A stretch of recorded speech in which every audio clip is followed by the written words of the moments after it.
విష్ణు తిథి అంటారు. విష్ణువుకి ఏకాదశి అంటే చాలా ప్రీతిపాత్రమైన రోజు, ఆయనకి ఇష్టం.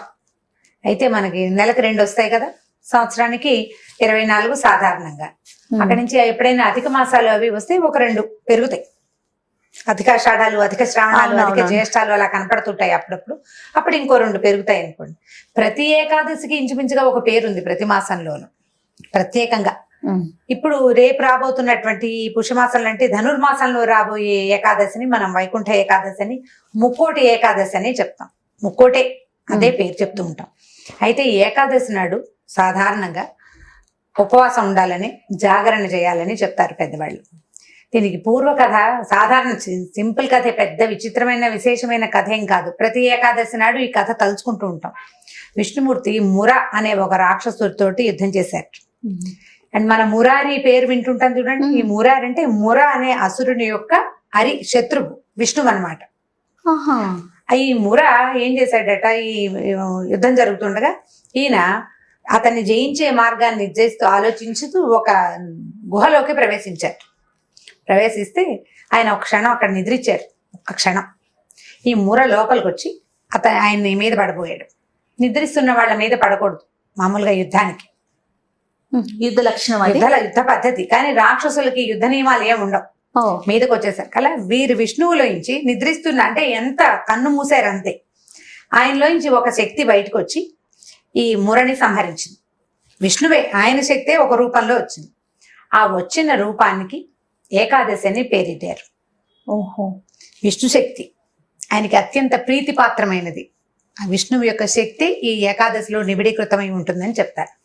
మామూలుగా అన్ని పర్వదినాల్లో కూడా తెల్లవారి పొద్దున్నే లేవటం అనేది ఒక నియమం. మిగిలిన రోజుల్లో లేవలేకపోతాం అనుకో. పర్వదినాలు అంటే తిథులు, ఏకాదశి, పౌర్ణమి, తర్వాత ఏమో మన దేవీ దేవతల జన్మదినాలు జరుపుకున్న కృష్ణాష్టమి, శ్రీరామనవమి, గణేశ చతుర్థి, తర్వాత ఏమో ఈ పంచమి, స్కంద పంచమి, ఇలా రకరకాల పేర్లతోటి మనం భగవంతుడి దేవీ దేవతల యొక్క జన్మదినాలుగా చెప్పుకుంటాం. ఆ రోజుల్లోనూ ఏకాదశి తిథుల్లో కూడా సూర్యోదయాత్ పూర్వమే నిద్ర లేవాలట. ఓకే, కనీసం అప్పుడే, కనీసం సూర్యుడి కంటే ముందు, ఉదయానికంటే ముందు లేచి స్నానం చేయటం. ఏకాదశి తిథుల్లో తీర్థ స్నానం విశేషంగా చెప్తారు. అయితే తీర్థ స్నానం ఎక్కడున్నాయి తీర్థాలు? మన ఊళ్ళలో చెరువులు లేవు, దొరువులు లేవు. ఇప్పుడు నదీ స్నానం చాలా విశేషం, సముద్ర స్నానము అత్యంత విశేషమే. సముద్రానికి వెళ్ళలేము, నదులు మనకు దగ్గరలో లేవు, చెరువులు, పాండ్స్, సరస్సులు అవి లేవు. ఏవి లేకపోతే ఇక బోర్లు, నుయ్యి, దాని తర్వాత నుయ్యి లేదు, బోరు లేదు, ఓవర్ హెడ్ ట్యాంకే. అదైనా పర్వాలేదు, సూర్యోదయాత్ పూర్వం స్నానం చేయటం, విధిగా ఉపవాసం చేయటం. ఏకాదశికి, వైకుంఠ ఏకాదశి నాడు కూడా ఉపవాసమే నియమం. వైకుంఠ ఏకాదశి గురించి చెప్తూ ముందు ఏకాదశి గురించి చెప్పుకుంటున్నాం. అయితే ఏకాదశి నాడు దశమి నాటి రాత్రి కూడా భోజనం చేయకూడదు. దశమి నాటి రాత్రి కూడా అన్నం తినకూడదు. ఏదైనా స్వల్పంగా ఫలహారం తినచ్చు. ఏకాదశి నాడు భోజనం తక్కువ, భోజనం చేయకుండా ఉండాలి. ఆ రోజు రాత్రి జాగరణ చేయటం నియమం. జాగరణ చేయటం అంటే రాత్రంతా మెలకుగా ఉండటం, నిద్రపోకుండా ఉంటాం. మర్నాడు పొద్దున ద్వాదశి గడియలు దాటిపోకముందే పారణ చేయటం. ద్వాదశి వస్తుంది, ద్వాదశి 12 లోపల 11 లోపల ఉందనుకో, ఆ లోపలే ఏదైనా ఒక వస్తువు భోజనం చేసేసేయటం, ఎవరికైనా భోజనం పెట్టడం. మిగిలిన అన్ని ఏకాదశుల్లోనూ ఏకాంతంగా మనం ఒక్కళ్ళమే ద్వాదశి పారణ చేయొచ్చు. అయితే వైకుంఠ ఏకాదశి నాడు మాత్రం అతిథికి భోజనం పెట్టి పారణ చేయటం విశేషమైన విధానంగా చెప్తారు. దానం చేయటం, దానం బంగారం దానం చేయొచ్చు, వెండి దానం చేయొచ్చు, భూదానం చేయొచ్చు, గోదానం చేయొచ్చు. ఏ దానమైనా అఖండమైన ఫలితాన్ని ఇస్తుంది. మన వల్ల కాదయ్యా అవన్నీ, అవి ఏమీ చేయలేం. లేకపోతే మనం ఇది ఇస్తాం, స్వయం పాకమైనా ఇవ్వచ్చు. ఇదివరకటి రోజుల్లో సొంతంగా వండుకునేవారు. ఇప్పుడంటే ఏముంది, మనం ఏదో లెక్క పెట్టిస్తాము, అది ఉన్న సామాన్లలో పడేసుకుంటారు, కానీ ఇవ్వచ్చు. వస్త్రదానం చేయొచ్చు. వస్త్రదానం అంటే ఏదో ఒక చిన్నది వస్తువు కాకుండా ఉపయోగపడే వస్త్రాన్ని దానంగా ఇవ్వాలి. ఈ దానం చేయటం అన్ని ఏకాదశుల్లో కూడా ఇవన్నీ నియమాలు పాటించవచ్చు. సంవత్సరం అంతా మనం 23 ఏకాదశులు చేయలేకపోయినా ఒక్క వైకుంఠ ఏకాదశి నాడైనా వీటిలలో ఏ ఒకటైనా చేస్తే చాలా అఖండమైన ఫలితాన్ని ఇస్తుంది. మామూలుగా విష్ణుమూర్తి ఇప్పుడు ఉత్తర ద్వారం నుంచి దర్శనం ఇస్తారని చెప్తారు. ఈ ఉత్తర ద్వార దర్శనం మామూలుగా ఉత్తరం వైపు ద్వారాలు ఉండకూడదు, ఇళ్లకు ఉండవు. ఉత్తరం వైపు తలుపు అంత శుభకరంగా క్షేమకరంగా అని అనిపించదు. దేవాలయాల్లో కూడా ఉత్తర ద్వారాలు తెరిచుండవు సంవత్సరం అంతా. కేవలం ఈ ఒక్క రోజే వైకుంఠం ద్వారం తెరిచినంత అత్యద్భుతంగా ప్రతి దేవాలయపు ఉత్తర ద్వారాలు తెరుచుకుంటాయి. ఉత్తర ద్వారం నుంచి స్వామిని గనక దర్శిస్తే వాళ్ళకి మళ్ళీ పునర్జన్మ ఉండదని చెప్తారు. అసలు ఏకాదశి తిథే విష్ణు తిథి అని చెప్పుకున్నాం కదా, ఏకాదశి అన్నవాడికి నరక బాధలు ఉండవని చెప్తారు పెద్దవాళ్ళు. యమభటులు రారు వీళ్ళ కోసం. ఓహో, ఇప్పుడు ఇవాళ మన కోసం రారు, రేపు ఏనాడైనా రావాలి కదా. ఈ మొత్తం ప్రజలంతా యముడు భట్టలే తీసుకెళ్తారు అందరి ప్రజల్ని. ఈ ఏకాదశి నియమం ఉన్నవాడు, ఈ కథలు విన్నవాడు, ఏకాదశిని గురించి తెలుసుకున్నవాడు, వీళ్ళకి యమబాధలు ఉండవు. ఈ యముడి దగ్గరికి వెళ్ళరు, డైరెక్ట్ గా వీళ్ళు వైకుంఠానికో కైలాసానికో వెళ్ళిపోతారు, భగవంతుణ్ణి చేరతారని చెప్పుకుంటారు. అయితే ఏకాదశి పేరు అందరూ చెప్తారు అంటే వాళ్ళ టైం అయ్యేదాకా ఉంటారు అక్కడ. నువ్వు ఎంతసేపు చెప్తే అంతసేపు. నువ్వు పేరెత్తితేనే ఇంకా యమభట్టలు మన దగ్గరికి రారు. పద్మ పురాణము, ఆ పురాణాల్లో ఇలాంటివి చెప్పబడి ఉన్నాయి కథలు. మామూలుగా మనం చెప్పుకుంటాం కార్తీక మాసంలోనూ అప్పుడు అభిషేకం చేస్తే వెంటనే వీళ్ళ పాపాలన్నీ పోతాయి, వీళ్ళ కోసం కైలాసం నుంచి విమానాలు వచ్చేస్తాయి. కథలే, నిజమే ఆ మాట ఎంతో కొంత. అయితే ఏంటంటే అది భక్తితోటి చేసినా తెలియక చేసినా కూడా ఫలితం లభిస్తుంది అని చెప్తారు. ఏకాదశికి భక్తి తత్పరతతోటి చేయటం ఒక నియమం. పైగా ఇప్పుడు అభోజనంగా ఉండటం అంటే దాని మీద కూడా చెప్దాం. ఈ మురా అనే రాక్షసుడట బియ్యంలో దాక్కున్నట్ట ఈ తిథి నాడు. అందుకని అన్నం తినకుండా ఉండటం అనేది ఒక నియమంగా ఒక కథగా చెప్తారు. అన్నం తినకూడదు. అందుకని ఏకాదశి తిథుల్లో అన్నం తిన్నవాడికి అనారోగ్యం వస్తుంది, అందులో దానికి రాక్షసుడి చేరిక ఉంటుంది కాబట్టి అందుకు ఏకాదశి నాడు భోజనం చేయొద్దని ఒక కథ చెప్తారు. ఇక ఒక కన్నడ బ్రాహ్మణు ఒక ఆవిడ నాకు ఈ మాట చెప్పారనమాట, మురా బియ్యంలో దాక్కున్నాడు అందుకని తినకూడదు అని. అయితే ఇప్పుడు మన వైపు పెద్దవాళ్ళు ఎట్లా చెప్తారంటే ఈ అభోజనంగా ఉండటం అంటే ఆరోగ్య పరిస్థితిని అనుసరించి అభోజనం. మామూలు రోజుండి పీకల దగ్గర శుభ్రంగా తినేసామనుకో, మనం తినేసిన వాడు ఎట్లా మెలకుగా ఉంటాడు? నిండుగా ఉన్న వాళ్ళకి నిద్ర వస్తుంది. అవును, మనకు ఏకాదశికి ఏమిటి నియమం? జాగరణ నియమం. పైగా ఉపవాసం అంటారు. ఉపవాసం అంటే ఏమిటి అర్థం? దగ్గరగా ఉండటం అని. దేనికి దగ్గరగా ఉండటం అంటే సంస్కృతంలో అసలు దాని పేరేది ఉపసమీపే అని ఒక ధాతు ఉంది. ఉప అంటే దగ్గర అని అర్థం, సమీపంలో వసించడం భగవంతుడికి. భగవంతుడి సమీపంలో మనం వసించాలంటే జాగరూకతతోటి ఉండాలి. అంటే మన బుద్ధికి తాలూకు ప్రచోదనం, దానికి మెలకు ఉండాలి. బుద్ధికి ఆహారం తీసుకున్న వాడికి మెలకువ ఉండదు. అందుకని నీకు ఆరోగ్యానికి ఇబ్బంది లేనంతగా కొద్దిపాటి ఆహారం తీసుకోండి. కటిక ఉపవాసం చేయమని చెప్పరు ఎవ్వరు కూడా. ఈ ఏకాదశిలో నిర్జల ఏకాదశి అని ఒక ఏకాదశి ఉంది, జలం కూడా తీసుకోకూడదు అని ఒకటి ఉంది. ఇప్పుడు ఈ వైకుంఠ ఏకాదశికి తేలికపాటి ఆహారం తీసుకోండి. బియ్యానికి సంబంధించింది అన్నంది కాకుండా తులసి తీర్థంతో ఉండేవాళ్ళు, తేనె నీళ్ళతో ఉండేవాళ్ళు, పళ్ళు, తేలికపాటి ఆహారం, ద్రవాహారమైనా ఘనాహారమైనా కొన్ని గంటల పాటు నువ్వు ఉండగలిగేటట్టుగా ఇబ్బంది లేకుండా. అక్కడి నుంచి రాత్రికి మనం మెలకుగా ఉండాలి, జాగరణ చేయాలి. రాత్రి జాగరణ అంటే ఊళ్ళలో మా చిన్నప్పటి సంగతి చెప్తున్నాను. ఒక టికెట్ మీద 2 సినిమాలు 3 సినిమాలు ఉండేవి. అవి ఎప్పుడెప్పుడు దీనికి శివరాత్రికి జాగారం చేయాలి కదా, శివరాత్రి జాగారం.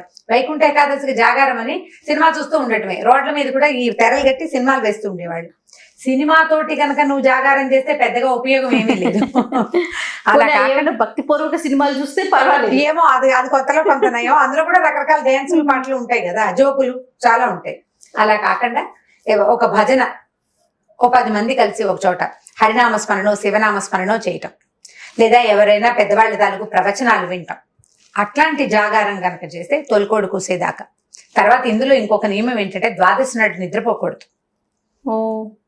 నిద్రపోకూడదు. మనం ఏం చేసాం? దశమి నాటి రాత్రి భోజనం చేయలేదు. ఏకాదశి నాడు మొత్తం ఆహారం నిరాహారం అంటే స్వల్ప ఆహారంతో ఉన్నాము. రాత్రి జాగారం చేసాము. ద్వాదశి నాడు పొద్దున అన్నం తిని కాస్త, ద్వాదశి నాడు అంటే పొద్దున పూజ చేసుకుని పాయసం, పప్పు, పులుసు వండుకుంటారు. అతిథులకు పెట్టాలన్నా 4 పదార్థాలు వండి పెట్టాలి కదా. అప్పుడు మనం కూడా భుజిస్తే ఇక మధ్యాహ్నం నిద్ర ఊపేస్తూ ఉంటుంది కదా. ఆ నిద్రని జయించటమే మీ తాలూకు జితేంద్రియత్వం బయటపడుతుంది. ఆ నిద్రని జయించాలి. ద్వాదశి నాటి రాత్రి కూడా భోజనం చేయకూడదు. దశమి నాటి రాత్రి, ద్వాదశి నాటి రాత్రి ఫలహారమే. ఏకాదశి మొత్తం ఉపవాసం. అయితే ఈ ఉత్తర ద్వారం నుంచి స్వామివారు వైకుంఠపు ఉత్తర ద్వారం నుంచి దర్శనం ఇచ్చినప్పుడు 3 కోట్ల దేవతలు వచ్చారు అక్కడికి ఆయన దర్శించడానికి. తొలిసారిగా మొట్టమొదటిసారి ఆయన అట్లా దర్శనం ఇచ్చినప్పుడు, ఎప్పుడైతే ఈయన ఇట్లా దర్శనం ఇచ్చారో వీళ్ళంతా పువ్వులు వెదజల్లారు ఆయన మీద. ఆయన చాలా సంతోషించి ఈ 3 కోట్ల దేవతల పేరు కూడా కలిసి వచ్చేలాగా ఈ ఏకాదశికి త్రికోటి ఏకాదశి అని పేరు పెట్టారు. త్రికోటి ఏకాదశి. త్రికోటిని మనం ఏం చేస్తాం, పేర్లు మార్చుకుంటాం తెలుగు వాళ్ళం. అలా త్రికోటిని ముక్కోటిగా చేశారనమాట. ఈ ముక్కోటి ఏకాదశి నాడే హాలాహలం అమృతం 2 పుట్టినాయని చెప్తారు. వైకుంఠ ఏకాదశి నాడే మనం పాలసముద్రం చిలికారు, పాలకడల్ని చిలికినప్పుడు హాలాహలము అమృతము పుట్టినాయి. ఈ రోజునే శివుడు హాలాహల భక్షణ చేశారు, ఆయన మింగేశారు కదా. ఆ తర్వాత అమృతం పుట్టింది. చాలా అత్యద్భుతమైన దినంగా దీన్ని చెప్తారు. ఈ వైకుంఠ ఏకాదశిని ప్రత్యేకమైన దినం. సంవత్సరం అంతా చేయలేని వాళ్ళు కూడా వైకుంఠ ఏకాదశి నాడు తప్పకుండా దేవాలయ దర్శనం, తర్వాత ఏమో అక్కడ ఏదైనా దీపం సమర్పించటం, చిన్నదైనా సరే ఒక దానం చేసుకోవటం, ఎంతో కొంత నియమంతో దానం చేయటం, ఆ తర్వాత ఉపవాసం చేయటం. ఇప్పుడు ఉపవాసాలు మన ఆరోగ్య రీత్యా కూడా మంచివే.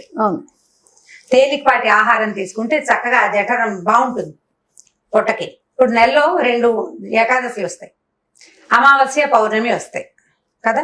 ఈ 4 తిథుల నాడు ఉపవాసం చేస్తే అంటే తేలిగ్గా తినండి. మళ్ళీ దీనికి నియమం చెప్పాను కదా, దశమి నాడు రాత్రి అన్నం తినకూడదు, ద్వాదశి నాడు రాత్రి అన్నం తినకూడదు. జాగరణ చేయలేకపోయినా కూడా ఈ నియమాన్ని పాటిస్తే చాలా మటుకు హెల్త్ ప్రాబ్లమ్స్ తగ్గిపోతాయి. ఆహారం తగ్గించి తీసుకోవటం అంటే భోజనం మీద గనక దృష్టి ఉంటే భగవంతుడి మీద దృష్టి నిలవదు. దాన్ని తగ్గిస్తే భగవంతుడి దగ్గరికి మనం వెళ్ళగలుగుతాం. అందుకని ఇది తగ్గించండి, దాన్ని ముందుకు తీసుకెళ్ళండి. మనం ఎలాగైనా దేవుణ్ణి చేరాలి, భగవంతుడికి సమీపానికి వెళ్ళాలంటే దీన్ని తగ్గించుకుని ఇప్పుడు మళ్ళీ ఏకాదశి నాడు వంట చేయడానికి, రకరకాల టిఫిన్ చేసుకోవడానికి ఏర్పాట్ల కోసం వెళ్ళొద్దు. తేలికపాటిది, సులువైనది. ఇందులో బాల వృద్ధులకి నియమం లేదు. చిన్నపిల్లలు, గర్భిణీ స్త్రీలు, వృద్ధులు చేయలేని వాళ్ళకి ఏ నియమం, పూజ, దేవాలయ సందర్శనం, ఏదైనా మంచి మాట వినటం, దానం, ఇవి చేయించవచ్చు. పిల్లల్ని గుళ్ళోకి తీసుకెళ్ళచ్చు, పెద్దవాళ్ళు దేవాలయానికి వెళ్తారు, ఏ పురాణమో ఏ మంచి మాటో వింటారు. ఇవన్నీ కూడా మనకి ప్లస్ అవుతాయి. ఇంతకంటే చాలా విషయం తెలుసుకోవడానికి ఏం లేదు. భగవంతుడి సమీపంలో నివసించడానికి వలసిన 4 వాక్యాలు. నీకు ఎలా కుదిరితే అట్లా, అంతే. మొత్తం చేయగలిగి సమర్థంగా ఉన్నామా చేయటం, ఎంత మటుకు కుదిరితే అంత మటుకు చేయటం. విష్ణువాలయ సందర్శనం చాలా మంచిది ఈ రోజుల్లో. ఓకే. ఇప్పుడు మనకి ధనుర్మాసం ఇది కదా. ఇది అయిన తర్వాత ఇంకొక వారం 10 రోజులు తిరిగేసరికి 10 రోజులు కూడా తిరగకుండానే గోదా కళ్యాణం, తర్వాత సంక్రమణము వస్తుంది. ఇది ఎప్పుడు కనపడుతుంది మనకి? సూర్యుడు ముందు ధనురాశిలోకి ప్రవేశించి అక్కడి నుంచి మకరంలోకి వెళ్ళబోయే మధ్యలో వచ్చినదన్నమాట ఇది. ఈ సమయంలో ఇలా ఉపవాసం చేయటం కూడా ఆరోగ్య రీత్యా మంచిది. ఓకే. సూర్యోపాసనకి అనువైన కాలం ఇది. దీని తర్వాత వచ్చే పుష్యమాసం తర్వాత ఇంకొక 2 వారాల తర్వాత వచ్చే మాఘమాసం పూర్తిగా సూర్యమాసమే. సంక్రమణానికి రెండు అత్యద్భుత సంక్రమణాలు ఈ 2. సూర్యుడు ధనుసులోకి మారిన తర్వాతే మనం ధనుర్మాసం చేసుకుంటాం. అవునండి, అదే కదా మొదలు పెడతాం. అక్కడి నుంచి ఈ ఉత్తరాయణంలోకి ప్రవేశిస్తాడు, మకర రాశిలోకి మకర సంక్రమణం అంటాం దాన్ని. మకర సంక్రమణం అప్పుడే మనం సంక్రాంతి పండుగ చేసుకుంటాం. అక్కడి నుంచి ఉత్తరాయణ పుణ్యకాలం కూడా మొదలవుతుంది. ఈ పుణ్యతిథులకి, రాబోయే పుణ్యతిథులకి అత్యద్భుతమైన సౌరమాసం, ఈ సూర్యమాసానికి ముందు వచ్చేటువంటి ఈ ఏకాదశిని ప్రత్యేకంగా భక్తి శ్రద్ధలతోటి నిర్వహించుకోవాలి. అవకాశం ఉన్నంత మటుకు ఏది చేయగలిగితే అది చేసుకుంటే ఆరోగ్యానికి కూడా మంచిది. ఓకే రమ్మ గారు, నమస్తే. నమస్తే. ఈ వీడియో కనుక మీకు నచ్చినట్లయితే లైక్ చేయండి, షేర్ చేయండి. మరిన్ని వీడియోస్ కోసం